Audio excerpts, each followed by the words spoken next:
Namaskar. Welcome to Vision of Asia. I'm Kala Shankar.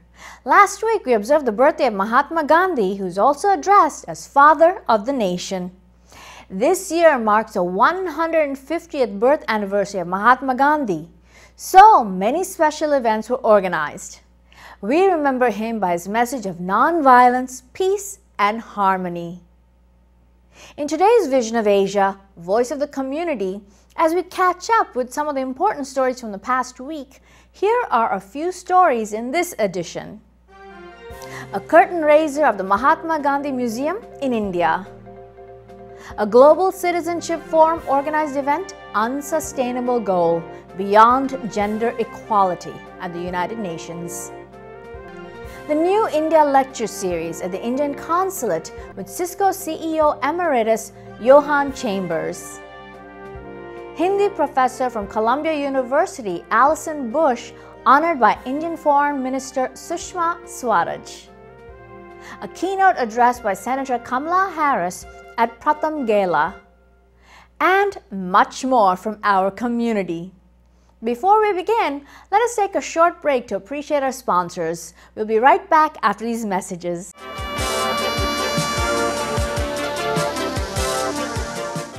Mahatma Gandhi's emphasis on cleanliness is a source of inspiration for Prime Minister Narendra Modi's Clean India mission.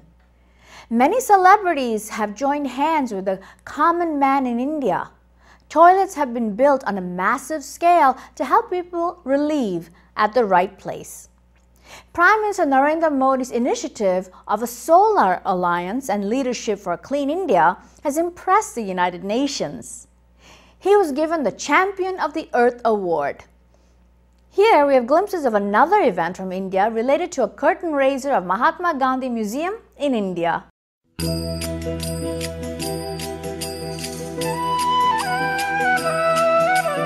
Raghupati Raghav Raja Ram Patita Pavan Sita Ram. I am standing here at a very historic place. This is the home where Gandhiji spent his childhood and his young days. When Gandhiji was 7, he shifted to Rajkot.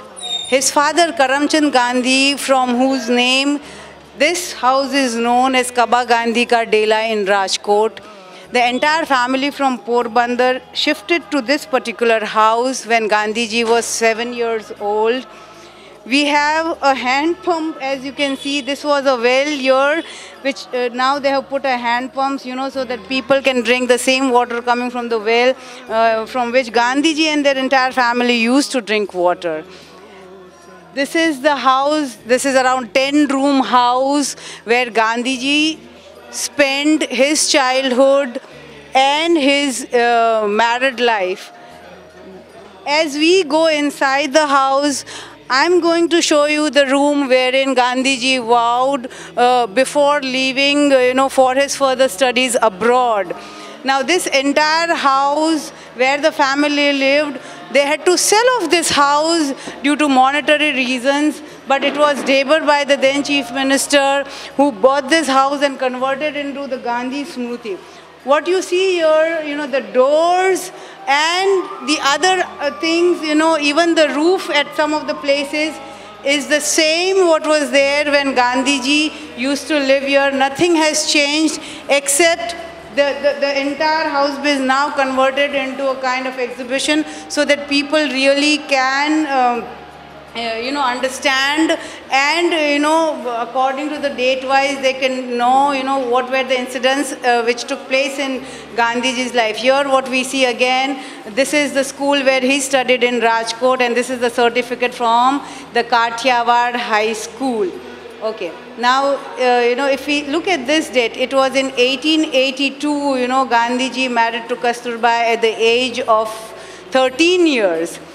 Again, what we further read is he was influenced by his friends and he used to take meat, but he later stopped eating. He also stole gold from his brother's armlet, but then he realized this was wrong And then from that very day, he started telling the truth, which became a passion for him, what Gandhiji himself writes. This is the same Rajkot, this is the same house where Gandhiji vowed, for speaking truth, adopting non-violence throughout his life, and the third important thing, to read Bhagavad Gita every day. Gandhiji's father, Karamchand Gandhi, moved to this very house in Rajkot in 1881. The father, Karamchand Gandhi, and mother, Kasturba Gandhi, they breathed this last in this very house. The family lived in this house till 1920. Now, the only memory which we are told is, what we have is this puja room.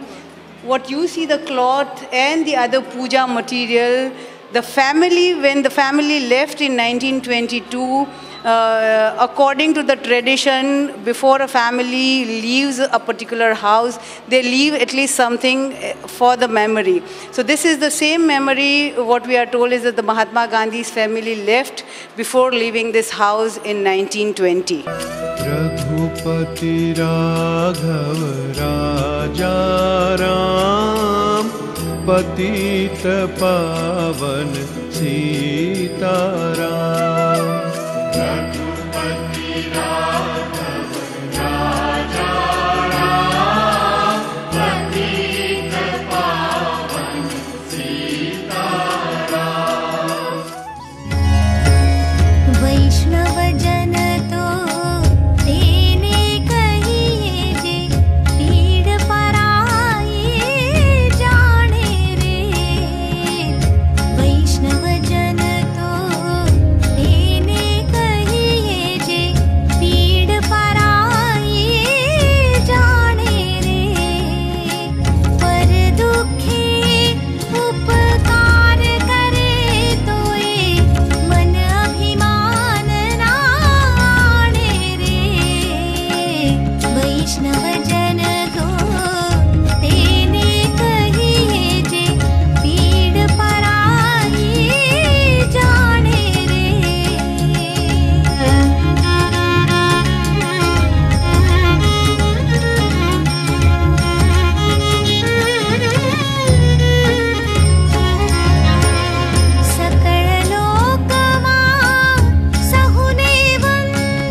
Founder, chairman of Smart Group, Dr. M, is also the thought leader behind the Global Citizen Forum.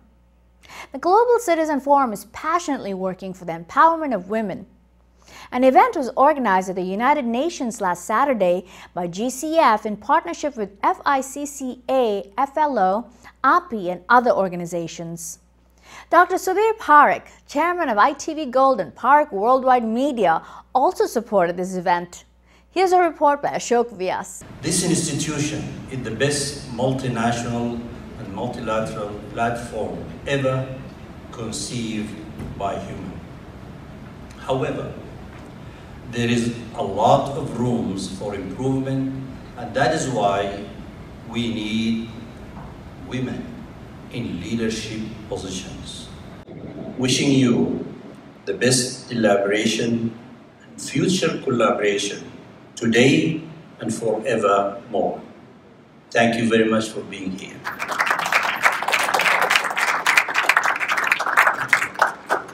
I've never been applauded by so many women. So I should stand here and just keep talking. I have mission. Just as women bring unique capacities and traits and strengths in marriage and family, we need that complementarity. We need that complementarity in the world. So I really applaud you. We need that in every sector. Inspired by the Indian philosophy of Advaita, which means non-duality, he wrote the book One God, which has defined his interfaith and global peace leadership efforts. Today, with the Global Citizen Forum, he leads over 2 million members in his quest for creating one world, beyond gender, religion, and nationality. On a personal note, he has always looked to empower women through education, and I've personally experienced it myself, and I owe my degree to him. So, without further ado, I would like to invite Dr. M to address the audience. We are entering into a space era. So, when you are in a space era, I think you have to think beyond intellect, as I say.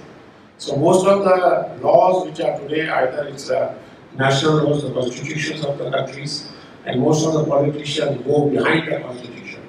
And they say, we follow the constitution of the country. But the constitution itself has been one which was built long back. So you can't take the shelter of the constitution. And you can't take the shelter of the religion, for that matter. Because most of the books have also gone long back. So what we are looking now is a new era. In this new era, everything has to be legal. Whatever is in the past is not going to work in future. That's for sure. And people in business have realized that. People in technology have realized that. People in whichever field they are working have realized that. But it has not been realized by the politicians, it has not been realized by the religious leaders, and it has not been realized by body like United Nations. So I am glad that we have these Indian ladies, flow ladies here. The Indian women are coming to age. I think India, if they have to become a wish guru or global leader, it will be through Indian women. Over the past few years, India has seen strong policy focus on the empowerment of women and on women-centric issues. At this point in time, gender parity is critical and is undoubtedly a key driver for India's economic growth. I think in every field, women are beating the men. They're getting smarter, they're studying better, they're reaching higher spots in a lot of, in all subjects. But being a woman also, being traditionally also, we know our limitations too. That is very important to follow. We have to our dignity. There are certain things, protocols which we need to follow, which we can't say we think of beyond gender, and we cannot, as you said, break barriers. We cannot break barriers in certain things. All gender. We need to move to a space beyond gender so it becomes just one of your attributes. And we must examine major changes in family and multi-gender society and how that might in turn reshape law, policy, and our own idea of ourselves. Thank you. We now want to bring up on stage Dr. Sudhir Parekh, who is a past president of the American Association of Physicians of Indian Origin. He is the chairman of ITV and the Parekh Media Worldwide. And he also has a Padma Shri by the Government of India and Prakasi Bharatiya Samman. We have to think beyond the gender. I'm a medical doctor, and we doctor, when they put the two hearts in front of us, we don't know whether this is a female heart or male heart. For us, everything is same. So, in the reality, in the life also, men and women should be equal. Not only equal, but I think one time I went to Dwarka, first time, and I had darshan, Krishna darshan in Dwarka. Then I went with the chairman of the board of trustee of the Dwarka. So he said that since you came with the chairman, we'll take you to have darshan of God's God. I was just wondering, what's God's God, you know? So they, in the Dwarka temple, I don't know whoever has been there, there is another floor above the Krishna temple. So we went upstairs, and you know who was the God's God? Devi. So that shows that we all men should know how to respect the woman, how to make woman our equal partner. And a special thanks to Vicky ladies who have come all the way from India. Thank you so very much. Vicky did a great job. And thanks to the media, especially Parikawari Media, Desi Talk, and ITV. What I feel is it was a very spirited interaction. And I think what you bring on the table is a fresh perspective. So when you are saying your Global Citizen Forum beyond religion, gender, nationality, so then what is it that we are going to hold on to? So there is another way when we look at Acharya Shankar and from India, we say neti neti, ye nahi, and then remains the truth. So looks like you have that kind of approach from Global Citizen Forum. I think we have to go into the whole humanity. So if we take whole humanity as one, we have to go beyond everything. Because these are the artificial partitions which we have created, or artificial barriers we have created. So the whole humanity on this earth is one. And I think that's, unless we get that feeling there can't be peace in the world. Neither there could be sustainable development, there could not be the next step of growth which the world is seeing. And it's already happening in the name of technology. You have one phone number which allows you to connect with anywhere in the world. So technology is helping in doing it. Facebook, you can connect, various things, social media. So it's happening. The nationality is losing meaning. The religions are losing meaning. People are living whichever country they want, whichever city they want. So world is changing, and this changing world, the only thing we do is we recognize the change. We don't fight the change, we accept the change. You don't create the change. No, the change is getting created by technology. So and the development and the evolution which is happening. And if you don't accept it, then you will be left here. That's it. So one world is the mantra from Modi ji. Thank you very much. Thank you. Stay right where you are. We will return after the break.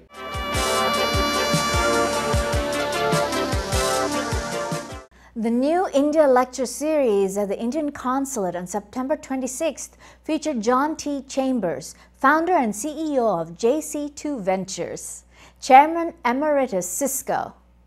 After a welcome address by Consul General Sandeep Chakravorty, John was introduced by Andhra Pradesh Chief Minister Chandrababu Naidu, which was followed by a chat with Diane Brady, award-winning writer, author, and media advisor. State Bank of India also partnered with the Indian Consulate in organizing this lecture. Ashok Vyas spoke with the Chief Minister of Andhra Pradesh, Chandrababu Naidu, and John Chambers for ITV Gold. Here's the report. But I would take the opportunity to first thank USISPF and State Bank of India for partnering with us in this series of lectures. You write a lot about leaders you admire in the book, one of whom is Prime Minister Modi, and I'm curious, when you think about what it was that stood out about him, because your relationship with India predates him, can you give me some sense of what it was you saw in him? A lot of people come with bold aspirations. Not everybody executes on it, but I'd love to just hear a little bit about that first. Well, it's fascinating because when he got elected and I first started to follow him, I realized he outlines a vision and a strategy. And he outlines, and he does that himself. And he then breaks it down into the actionable areas that have to move. And then he's fearless in the implementation. And you saw that whether it's on demonetization, and you saw it in the goods and services tax, etc. And so when I got asked to be the chairman of the U.S.-India Strategic Partnership Forum, at that time Business Council, I at first said no, and then I thought, what am I doing? This should be the model for the most strategic partnership between two countries in the world, not on trade, as it was started 45 years ago, but transforming each country. And so the ability to see that. You see it in Chief Minister Naidu. We've been friends for 20 years, but he outlines a vision for his state, and he's a dreamer like I am. And then he says, here are the elements that have to make that dream come true. And then he is fearless in going after it. So it is the leadership in India that I believe in, and a leadership that I think will be the fastest growing economy in the world for the next decade, that will be inclusive of 1.3 billion people. And rather than India being a very slow follower and not known for innovation, I believe that India will lead in innovation and be a model for the world on the speed of change. And I think the US and India can learn a lot from each other in this process. And he is a visionary, as we all know. And now, as your focus is towards organic farming, I think that is also telling us that you think far ahead of the time. And here in America also, organic farming is such a big thing. So how you came to this decision? Now we wanted to, I am very strong in technology. Technology and nature will go together. With the technology, if you protect nature, if you promote nature, then we can do wonders. That is why we are going for ZBNF. It is a revolution. This is the biggest product we are going to hand over to the global community from India. Now United Nations is working with us. You know very well, I am very strong in technology. Now we are going Internet of Things and also innovations, ultimately startup. Again, we are going artificial intelligence, big data analytics, predictive analytics, everything we are working. With all these things again, ZBNF, zero budget natural farming, is the reality. If you can clinch that, we can protect and promote environment. And at the same time, we can answer so many problems. तो आपको क्या लगता है कौन सा ऐसा lesson जो आपने उनकी बातचीत से अपने लिए रेलेवेंट पाया? देखिए उनकी जो बात थी वो बार बार एक बात कहते रहे कि देखिए शुरुआत हर कोई करता है, लेकिन स्केल अप में लोग मार खा जाते हैं। एक रेस्टोरेंट, एक छोटी सी दुकान अपने घर पे हर कोई चला लेता है, लेकिन क्या वो चेन चला पाता है, क्या वो चेन ऑफ रेस्टोरेंट चला पाता है? तो उनकी जो, क्योंकि अब जब तक वो नहीं करेंगे आप नौकरियां तैयार नहीं कर पाएंगे, जॉब क्रिएशन नहीं होगा। तो ये जो स्केलिंग अप की बात है, मुझे लगता है उनकी इस किताब में सबसे इम्पॉर्टेंट बात है, और ये हम सबको पढ़ना चाहिए, क्योंकि भारत में अभी जो डिमांड है नौकरियों की वो बहुत ज़्यादा है। हमारी युवा की संख्या बहुत अत्यधिक है विश्व में, हमारे लिए ये बहुत अच्छी बात है, लेकिन इनके लिए जॉब्स क्रिएट करना पड़ेगा, और ये बड़े कॉरपोरेशंस नहीं कर पाएंगे, सरकार भी नहीं सीमित है कर पाने में। ये स्टार्टअप इकोसिस्टम से आएगा, स्टार्टअप्स ही कर पाएंगे। तो मुझे लगता है कि ये काफ़ी रेलेवेंट है इनकी किताब हम लोगों के लिए, हमें पढ़ना चाहिए, हमें समझना नहीं है कि कैसे स्केल अप कर सकते। Talk to me little bit about what was it that prompted you to conceive structure of this book? Well, what prompted me is that I'm a believer that startups worldwide, whether it's in India, the US, or in Europe, will be the primary job creators for the world. And that if we don't have dramatically more startups that also scale well, we are going to leave behind many of our people in every state in India and every state in the US. So what I learned was when I dealt with startups, and it didn't matter if I was in New Delhi or Silicon Valley, the questions were similar. And I realized that if I could write a book helping people to understand the challenges, how you deal with setbacks, how do you build an organization, how do you learn to get close to customers, how do you work with governments to achieve common goals, how do you do an acquisition, how do you build a strong culture, that could play a role perhaps in scaling organizations far more than I could be talking to each one individually. And it's really the platform that I believe in for this next generation for the entire world. In it, I probably mention India more than any other country except the U.S. And it gives you an idea of how much I care about the country, but I believe your Prime Minister and your country will be a role model for others, including the U.S. So, John, allow me to say that the general impression is Indian Prime Minister is more technology savvy than the current President of America. Do you agree with that impression? Well, I've been so good in politics, you know I won't answer that question directly. But what I do believe is that I think the Prime Minister Modi has outlined a very good strategy for digitization of the country, and how do you create a startup nation, and how do you change the education system, and how do you do it across smart cities in an inclusive fashion. I think there's things that India can learn from the U.S. I think there's some things in India that the U.S. can learn from India. And I think a digitization plan like you see in India is one of the things the U.S. could learn from. And a startup approach in this country is something that I think the U.S. could learn from as well. So I think there are two leaders that have learned to get along very well.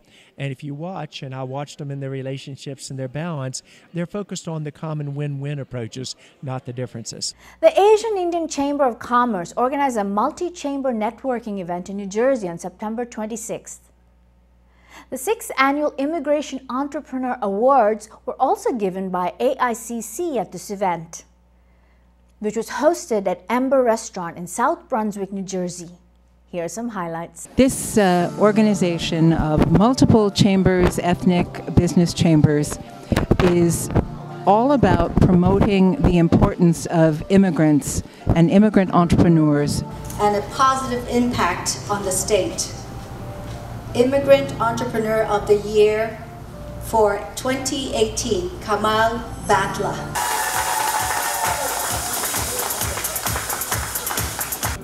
I think it was an amazing experience. The whole award ceremony, very well organized. A lot of nomination, a lot of awards, a lot of fun stuff, happy people. I was very delighted to receive the award, so I'm very happy about that. We're in Trenton. Trenton is the upcoming city of New Jersey. It's a capital city, being ignored a lot.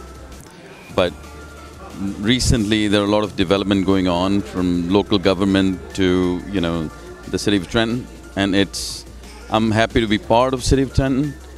We moved our office, our headquarters to city of Trenton, and I think you'll see a lot coming out of city of Trenton in the coming years.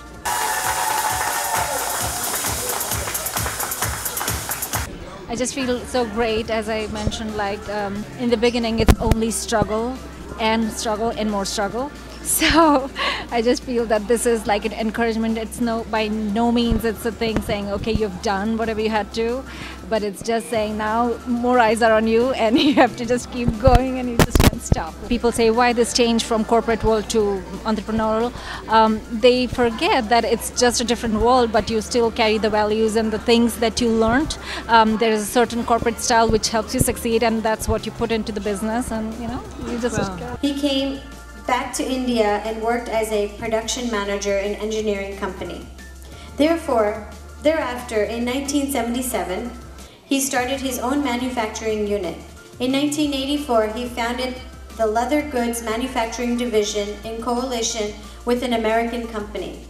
Today, Yati Leather Products, YLP, manufactures top quality leather accessories and shoes and sells them around the world. It has been an excellent experience. I was not hoping that it will come out so good. I came from India to attend this function, and I'm so happy, I'm proud and privileged that these people have honored me. I started my industry way back in '84, as I told you, with initial capital of only $500. And now we are all over the world. I have 3 factories, 2 warehouses, and 66 employees. We did it because we had the commitment to the quality.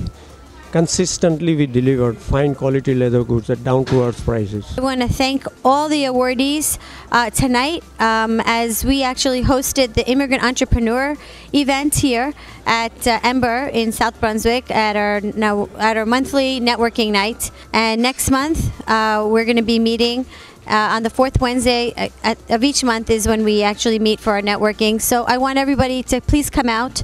From the viewers of ITV, please come out and join us next month for another dynamic chamber event. And if you're interested, please look us up at www.aicc.net. Thank you so much. You are watching Vision of Asia. The program continues right after these messages, so stay with us.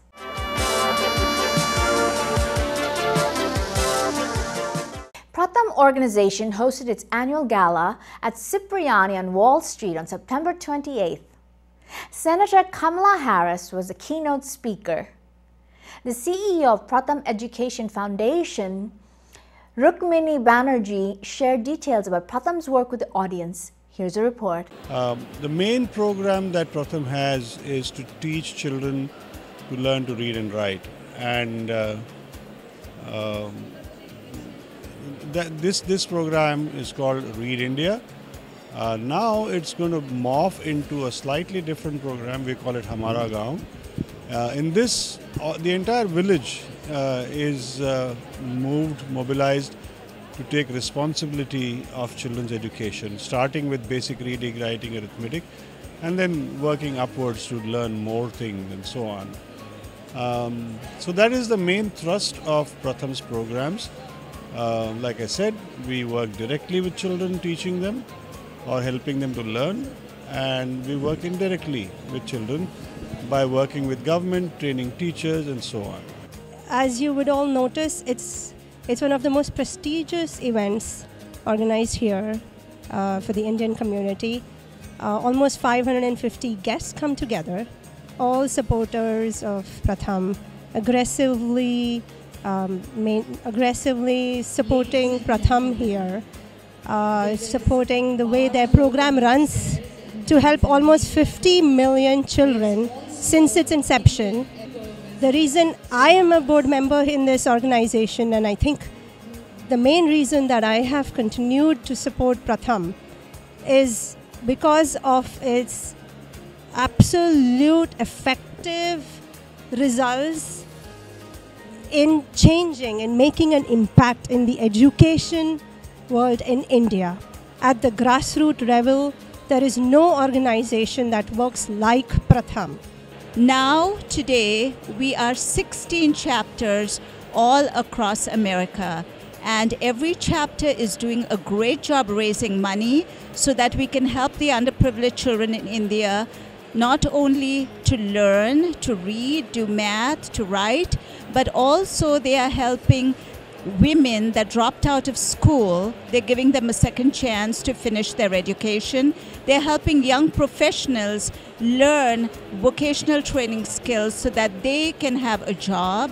And they are helping, they have reached about 50 million people from the time Pratham started in the US to now.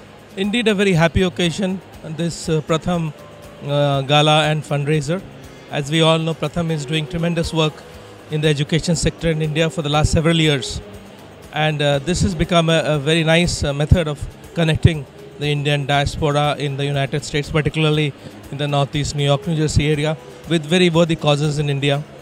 We need support of the diaspora for development of India and the motherland. And I think Pratham is a very good model to follow because they are concentrating on a very important sector, which is education, particularly school education. And Pratham is now almost become a household name both here in the United States among the community and in India. And their track record of training educational institutions, teachers, educational officers is really amazing.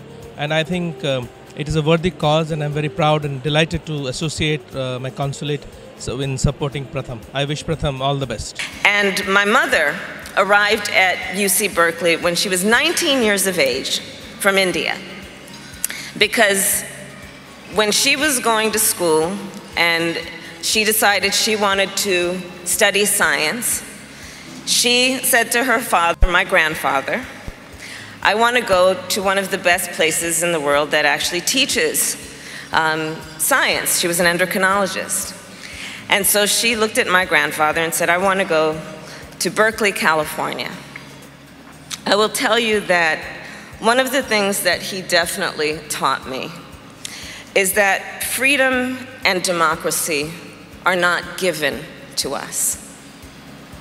We have to fight for it. We have to fight for it. Freedom and democracy are not something we take for granted. And if it will endure, it will be because we fight for the ideals and the nobility of what it means to live in and support and fight for a democracy. I believe this right now is a moment in time that is requiring each and every one of us, and us collectively as a country, to look in a mirror and ask ourselves, who are we? And I believe the answer to that question, as proud Americans, I believe the answer to that question is, we are better than this. We are better than this. For the vast majority of Americans, when we wake up in the middle of the night with that thought, it has to do with one of just a very few things. Our personal health, the health of our children or our parents. For so many Americans, can I get a job, keep a job, pay the bills by the end of the month, retire with dignity? For so many of our students, can I pay off those student loans? The vast majority of us have so much more in common than what separates us. And this is a moment to hold that truth and fight for it. Years from now, our children and our grandchildren and others will look at us. And they will look at us, they'll look in our eyes, and they will ask us, where were you at that inflection moment? Where were you? And what I know, based on everyone here and the work you are doing, is that our answer to that question will be, we were here tonight with each other. And our answer to that question will not simply be about how we felt. Our answer will be what we did. What we did to participate. What we did to give back. What we did to give forward. What we did to stand up and to be proud, to bring lightness where there may be darkness, and to do it all in the name of those things that we hold sacred and dear. So I thank you all very much for all that you are doing. Have a good evening. So, as I look ahead, I think that these questions of yesterday need to be made into routine things of today, things that every child can have. And in many ways, I think connecting back to what Senator Harris said, that is our best chance at having the best democracy that we in India can have. If you don't have a bottom layer which is absolutely solid and a foundation which is strong, it will be difficult to build, especially for a young country. It will be difficult to build long-term foundations of both productivity and equity. We've been doing this for a number of years, and we see that the interest in leveraging, in using the innovations that have already been proven to be successful, is something that we are beginning to do. We've done on some scale, but I think we should accelerate it. Friends of Madhya Pradesh organized their annual picnic in New Jersey recently. The idea for the picnic is increasingly receiving an enthusiastic response from friends of Madhya Pradesh. It becomes an occasion to mingle, have fun, and interact on the potential contribution of NRIs towards the development of Madhya Pradesh. Take a look.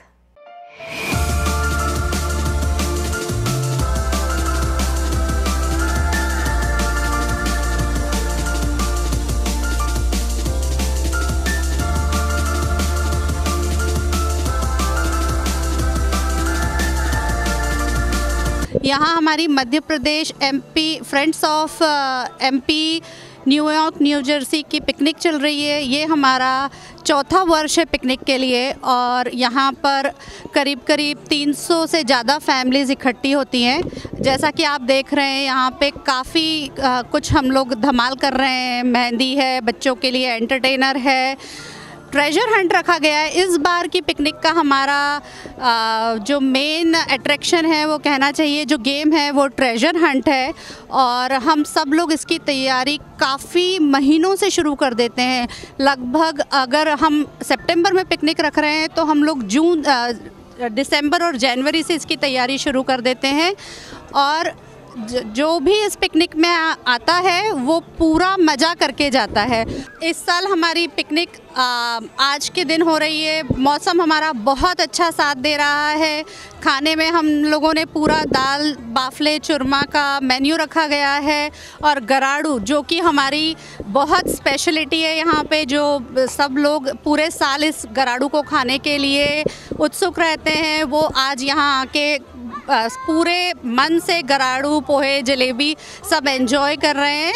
और सभी लोग पूरे अपने परिवार के साथ, even बच्चे दादा दादी मम्मी पापा सभी लोग यहाँ आज बहुत एंजॉय कर रहे हैं और हम लोग बहुत खुश हैं कि हम इस एमपी ग्रुप के एक हिस्सा हैं। इंदौर में सराफा एक बहुत फेमस जगह है और इंदौर के सराफा का ही लुक एंड फील लाने के लिए हमने यहाँ पे न्यू जर्सी में इंदौर का सराफा क्रिएट करा है। इंदौर के सराफे की जितनी फेमस चीज़ें हैं वो सारी हमने यहाँ पे बनवाई हैं। ऑन द स्पॉट सारी चीज़ें बन रही है। इंदौर के सराफे की जलेबी हुई, गराड़ू हुआ, मूंग की दाल के भजिए हुए, ये सारे चीज़ें यहाँ पे ऑन द स्पॉट बन रही है और लोग इंदौर के सराफे का आनंद यहाँ न्यू जर्सी में ले सकते हैं। मेरा नाम संदीप जैन है, मैं भी इंदौर से ही हूँ और जो इंदौर से होता है उसे मालूम है कि इंदौर की जो टेस्ट होता है, एक तो पोहे का टेस्ट, पोहे के साथ जलेबी के साथ आपका गराड़ू और भुट्टे का केस। आप एक बार खा के देखिए, यहाँ पर आपको वही इंदौर का टेस्ट आएगा जो आप इंदौर में खाते हैं। देखिए जबलपुर और एमपी का तो हम काफ़ी कुछ खाना भी मिस करते हैं। यहाँ पे एक्चुअली लैंग्वेज भी मिस करते हैं क्योंकि हमें पता है कि महाकौशल जबलपुर का एक अपना एक एक्सेंट है। तो आई नो बहुत अच्छा लगता है जब अपने स्टेट के अपने जबलपुर के लोगों से मुलाकात होती है। तो यहाँ आके मुझे बहुत अच्छा लगा। मैंने पिछली साल भी ट्राई किया था पर पिछली साल वेट लिस्ट के कारण मिल नहीं पाया था, but I tried again and I am loving it. I am very nice to rekindle my memories. बहुत सारी चीज़ें हैं जो पर्सनल होती है जो आप ऐसे शेयर नहीं कर सकते, पर जब आप सेम स्टेट के या सिटी के लोगों से मिलते हैं तो आपका वो जो पुराना जो यादें हैं वो ताज़ा हो जाती है। Do join me in appreciating our sponsors. Vision of Asia continues right after these messages.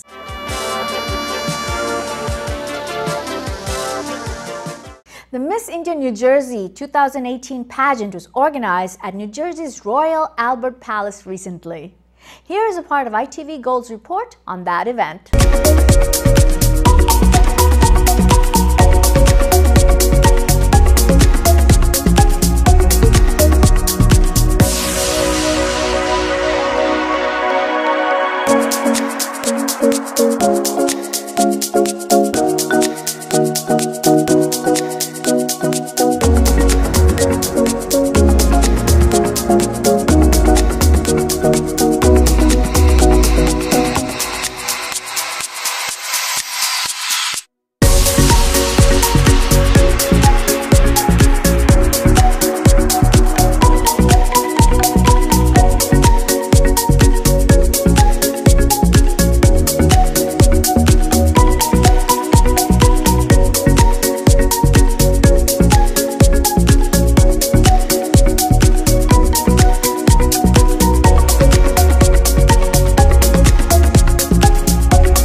for Dia Mirza.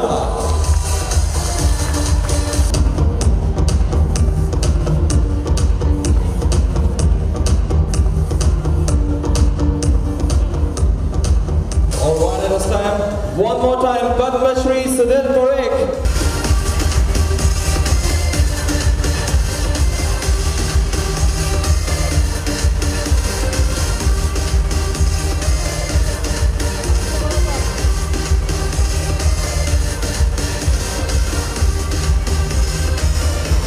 Alright, so while we have Padma Shri Sudhir Parekh on the stage, may I call upon the stage, thank you so much, Mr. Sudhir Parekh. Well, hello everyone, you are again watching Miss India New Jersey 2018, and right now I have with me the winners of this amazing pageant, Ruchita, Kim and Isha, the new winners. We have Miss India New Jersey 2018, we have Miss India New Jersey 2018, and we have Miss Teen India New Jersey 2018. Amazing goals, amazing contest. I'm going to take you straight to the winners. I kind of want to really get their feelings, how they're feeling right now. So let's talk to our first announced winner, who was Miss Teen India New Jersey 2018. Isha, how are the feelings right now? Pure joy. How much responsibility are you feeling right now? Definitely overwhelmed, but I'm so ready to see what's going to happen next. And yeah, let's see what's going to happen. Everyone was so wonderful to work with, the whole team, Vandana auntie, Shobna auntie, Sweetie. Everyone was so amazing, so professional, and definitely kept us all girls comfortable. I'm really happy and honored to be the title holder, and I'm extremely thankful to God and my whole family, all the organization team, each and everyone, Albert Jasani ji, Sobna ji, Shweta, Vandana, who is the biggest inspiration of my life, Tarang ji, everybody, and you as well. Like, you know, it's not the just crown for me. Everybody worked on it. Like my entire family, my husband who was always there for me. Like for my drama, you are talking about my drama, right? So like the lightings, I wanted to be perfect. I wanted to be the perfect wireless mic and everything. DJ helped me a lot, and everybody helped me. So like I'm extremely thankful to each and everyone, and I would also like to thank Trupti as well and all my fellow contestants. Thank you so much. How are you feeling right now? I feel like I'm feeling very tired right now, first of all. One-man show, right? One-man show, and there's a women empowerment, lots of women here. You tired to giving them answers. Why I am not winning? Why she is a winning? Everybody is a winner, I think. Everybody is so beautiful, but somebody has to win, right? I just want to talk to you a little bit about the structure, since we have, one of the judges with us. You bring the judges together, then you bring someone like Dia Mirza together, then you bring community leaders together. You have all of this huge team. What do you have to say about that? And how important is that whole process for you, for these people? I'm really very thankful to Dipali Shahji. You know why? Because she flew all the way from India with her all outfits. Her outfits are amazing, very beautiful outfits. Most of the actresses are wearing her outfits, and I am so crazy about her outfits. It's so sweet. Let's just take it to her while we have you here.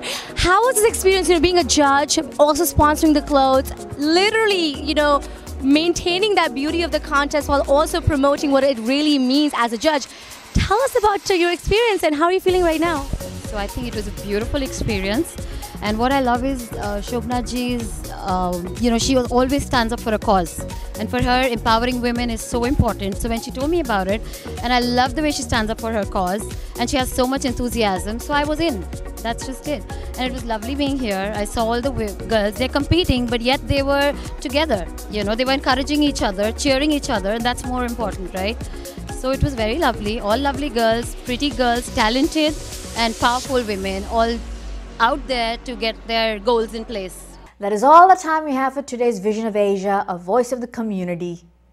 Vision of Asia reaches you with the pulse of our community on ITV Gold every Monday to Thursday at 8 p.m. And a special edition of Vision of Asia is shown on Sunday at 11 a.m. Follow us on Facebook and check out your favorite shows on ITV Gold's YouTube channel. Please do share details of events with us at events@itvgold.com. Join us again next week for this special edition of Vision of Asia, a voice of the community. Until we meet again, have a great week ahead. I'm Kala Shankar. Namaste.